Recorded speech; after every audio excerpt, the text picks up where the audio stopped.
Good afternoon. In this episode of Ask Dwayne, we're going to take up the carpet on the floor and we're going to see what the hardwood floor looks like up under there. And if necessary, we're going to replace the carpet or sand the floors. So once we took up the carpet, we're looking at the floors, and this is what the floors look like. Look like at some point they had an area rug and it discolored the floor. There's a lot of staples in the floor from carpet and padding. Okay, as you can see, we're looking at 3 rooms and a hallway. Now, in this particular video, there's 2 apartments, this one and the one below it. Now I'm going to show you what the one below it looks like also. As you can see, there's a weak spot in the floor right here with this crack. So the way we're going to fix that is I'm going to have to cut out this weak spot and I'm going to have to put another piece of wood in.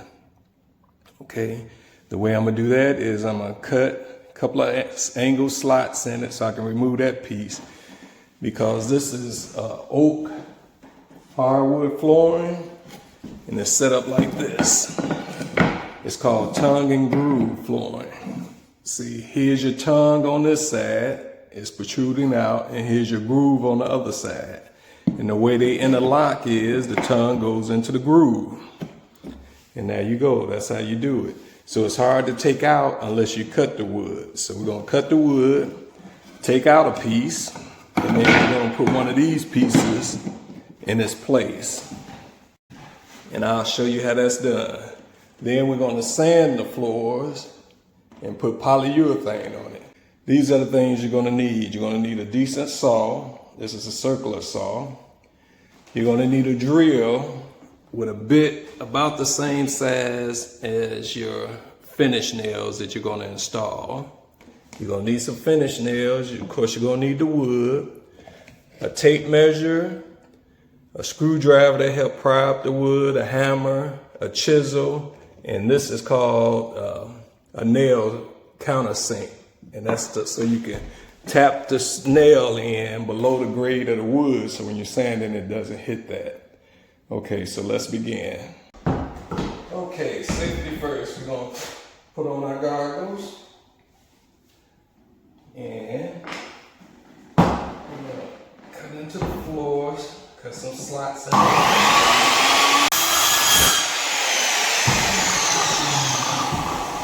Now, the reason I cut the slots at the angle is so I can get a screwdriver or something to take out some of these pieces, because what I want to do is I want to be able to tell what a cross piece is, because I don't want to cut too much out.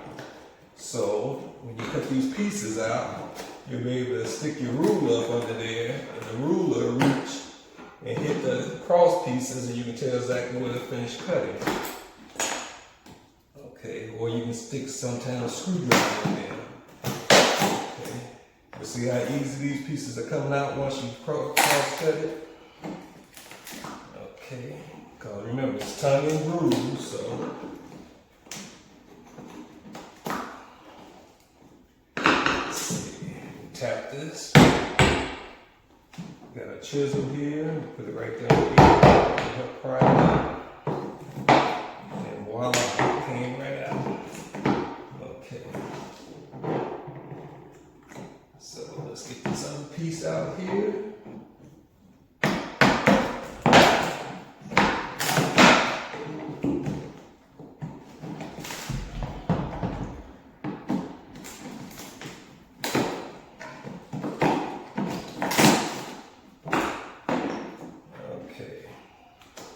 Now, what we want to do is we want to take something and stick it up under here and see if we can feel where the other piece is coming across. Okay, on this end, it's right here.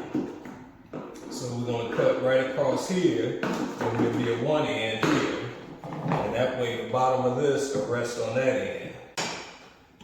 Yes, okay, the cross piece is about maybe a ½ inch right there. So that means the end of this piece is going to be a ½ inch on there, and it's going to be on here, and that's going to give it plenty of support with the tongue and groove, and you won't have that weak spot. So take our chisel and knock out these other pieces.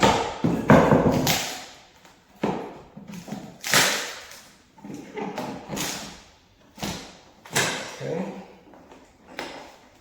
Now also, while I'm chiseling this out, you'll notice when we cut wood, a lot of times we produce what's called sawdust.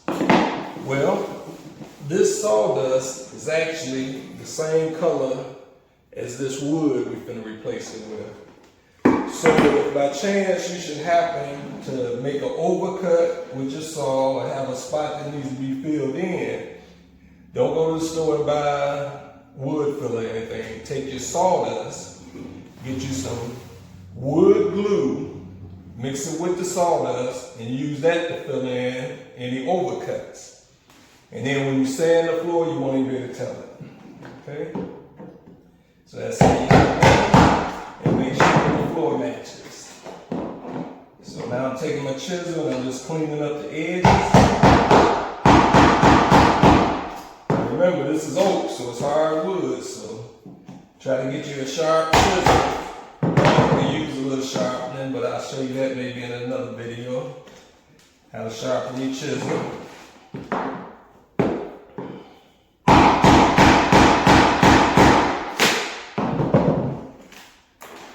Okay, cleaning this up a little bit.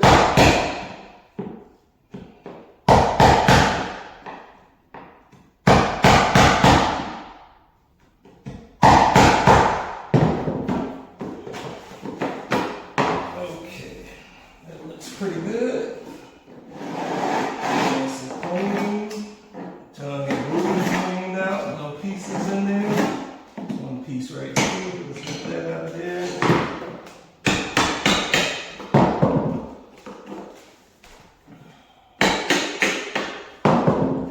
Now, one of your questions should be, well, if you had to cut it out because of the tongue and groove, how are you going to get the new tongue and groove back in there? Which is a very valid question. I'm going to show you here. See, you have a piece here that won't allow you to get in.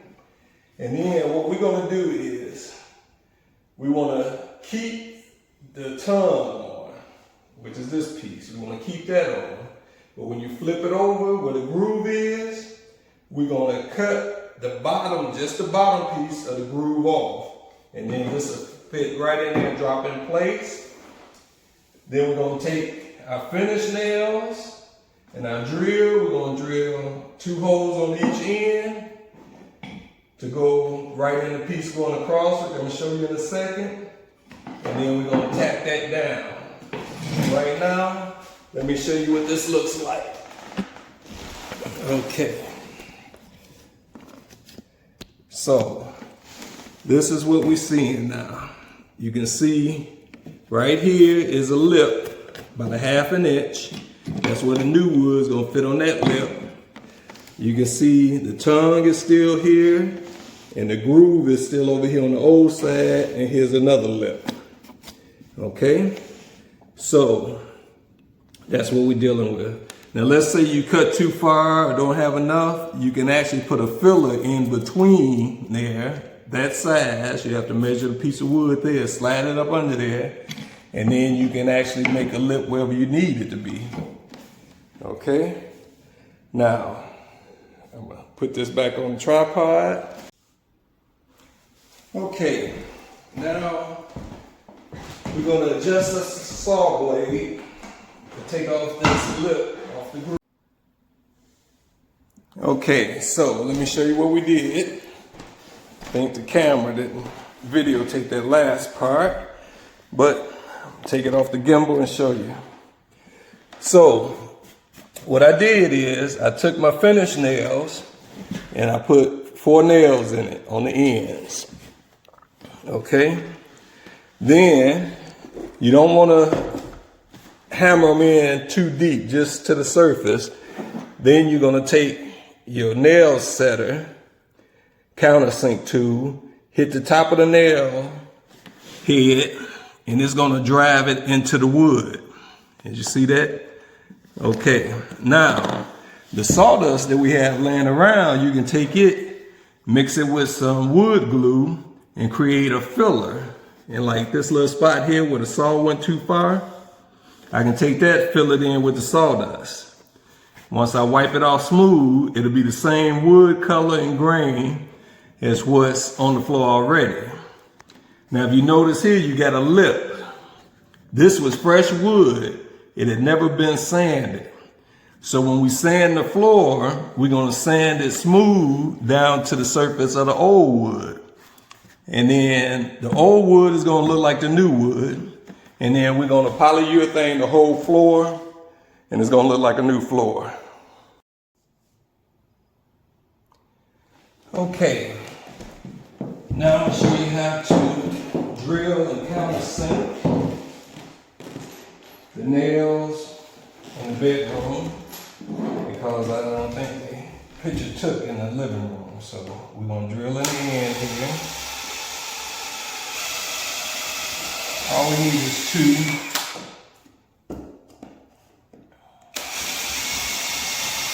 Two on this end, two on this end.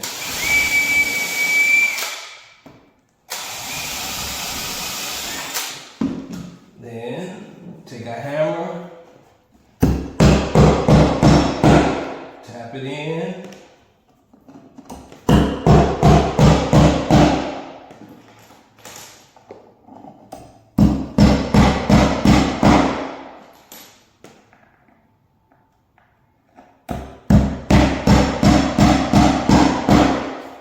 Then take a little nifty countersink tool, put it on the head of the nail and give it a whack.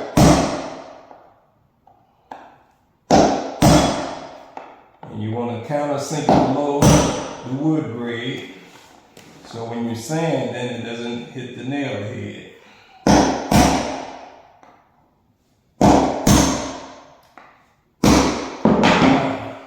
It's a little unlevel here, which is normal because you're going to sand it and make it level when you sand the floors. Because this is new wood, this is old wood. So it's going to be a difference in the thickness of it. So you can take your sawdust, like I said before, mix it with some glue, make a paste, and you can put it in the sides and on the ends, like so. Push it down, let the glue set. And once that glue sets and you sand it, you won't even be able to tell where that's at. Okay, that's it for this episode today. Be sure to tune in to some of my upcoming videos, because there's no question we can't answer. Thank you and have a great day.